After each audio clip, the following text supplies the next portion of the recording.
Nazarudin, yang mempunyai nama lengkap Muhammad Nazarudin, ialah seorang pengusaha dan politikus Indonesia yang menjadi anggota Dewan Perwakilan Rakyat periode 2009 sampai 2014 dari Partai Demokrat dengan daerah pemilihan Jawa Timur 4. Perjalanan kasus Nazarudin dimulai sejak tahun 2010.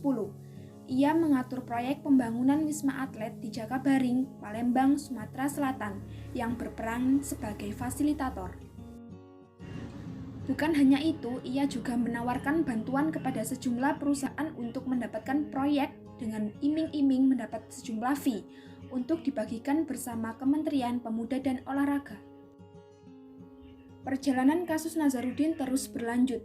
Hingga 23 Mei, Nazarudin meninggalkan Indonesia beralasan berobat di Singapura, sehingga Presiden saat itu meminta Singapura memulangkan Nazarudin.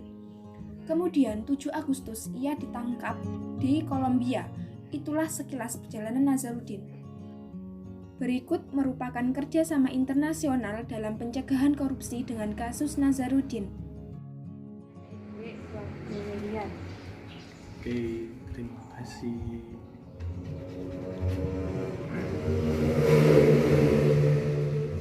Miliar.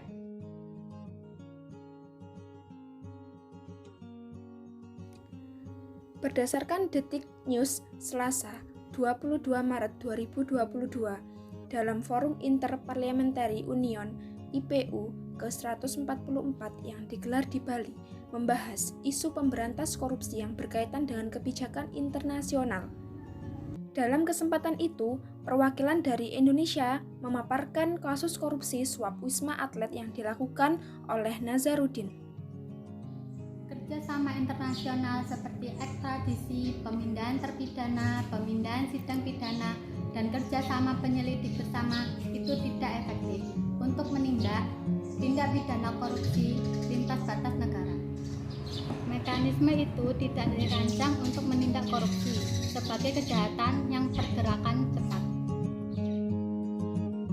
Tanggung jawab parlemen untuk lebih terlibat dalam gerakan anti korupsi tidak hanya menghukum koruptor, tetapi juga mengembalikan setiap uang yang dicuri. Mekanisme internasional untuk menindak korupsi harus diperkuat dengan kebijakan pemulihan aset. Banyak proses hukum korupsi berlangsung selama bertahun-tahun. Banyak hal yang harus dilakukan, termasuk diantaranya menghapus berbagai macam hambatan untuk memulihkan aset dan memperkuat kehendak politik untuk mengembalikan aset-aset secara tepat. Dalam konteks ini, anggota DPR harus berperan aktif. Bisa ceritakan kepada kami bagaimana kronologinya?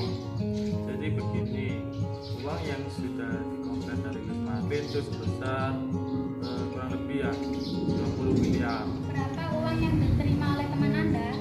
Nah, untuk di teman saya salah satunya di 1 miliar. Kemudian saya juga serahkan ke Kemensis sebesar $450.000. Saya serahkan kepada